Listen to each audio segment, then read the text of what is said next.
Photoshop Bangla টিউটোরিয়ালের পক্ষ থেকে আপনাকে স্বাগতম। আজকে আমরা ফটোশপের চতুর্থ ক্লাসে শিখব ক্লিপিং মাস্কের কাজ। আমরা ক্লিপিং মাস্ক দিয়ে কি কি কাজ করতে পারি আমরা কাজ করার সাথে সাথে দেখব এটা।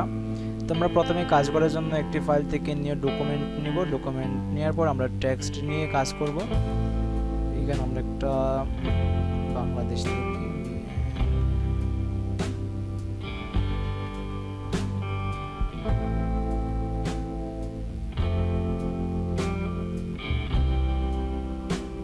এটাকে বড় ছোট করার জন্য কন্ট্রোল টি দিয়ে আপনাদের যতটুকু লাগে এতটুকু সাইজ মতো করে নেবেন। এটাকে যদি আমরা বাংলাদেশের ফ্ল্যাগের মতো যদি কালার আমরা যদি অ্যাপ্লাই করতে চাই তাহলে আমাদের একটি বাংলাদেশের ফ্ল্যাগের একটি ইমেজ নিতে হবে।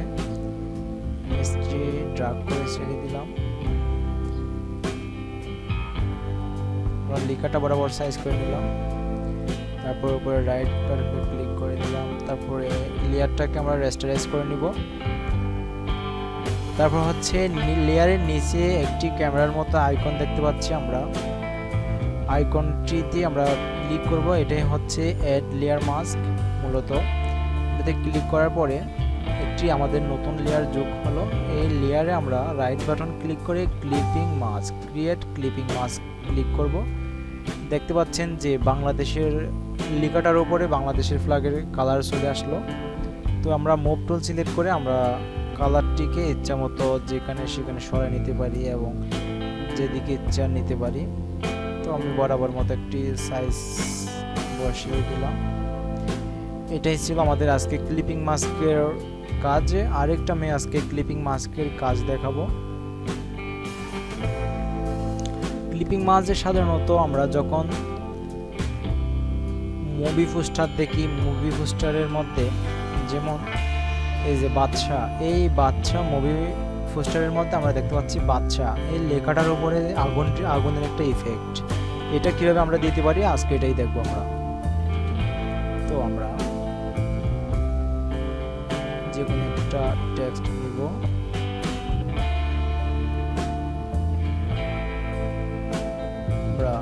আমরা এখান থেকে ফন্টও চেঞ্জ করতে পারি।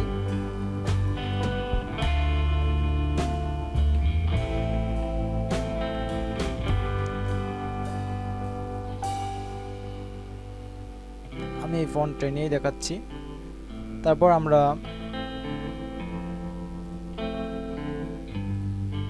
আগুনের ইফেক্টটা এনে ড্র্যাগ করে আমরা ফটোশপে এনে ছেড়ে দিব লেখাটার উপরে।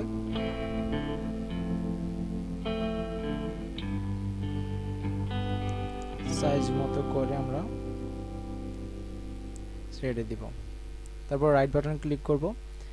লেয়ারটিকে আমরা রেস্টারাইজ করে নিব মনে করে। তারপর হচ্ছে আমরা অ্যাড লেয়ার মাস্কে ক্লিক করব।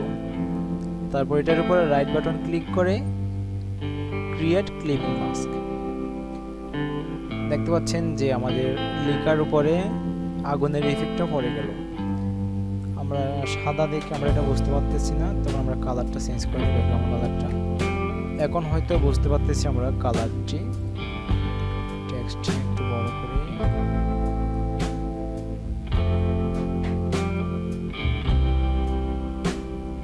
আগুনের ইফেক্টটা সিলেক্ট করে আমরা এই আগুনটাকে যদি আগুনের ইফেক্টটাকে যদি আমরা বড় করতে চাই তাহলে কন্ট্রোল প্লাস টি দিয়ে আমরা ট্রানজ্যাকশন করে আমরা এটাকে বড় করতে পারি।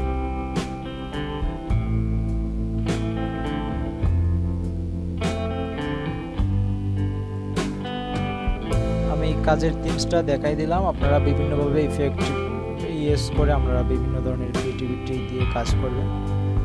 তো বন্ধুরা, আমাদের চ্যানেলটি যদি আপনার ভালো লাগে তাহলে অবশ্যই লাইক, কমেন্ট এবং শেয়ার করবেন। আর চ্যানেলটি সাবস্ক্রাইব করবেন আর নোটিফিকেশন বেলটি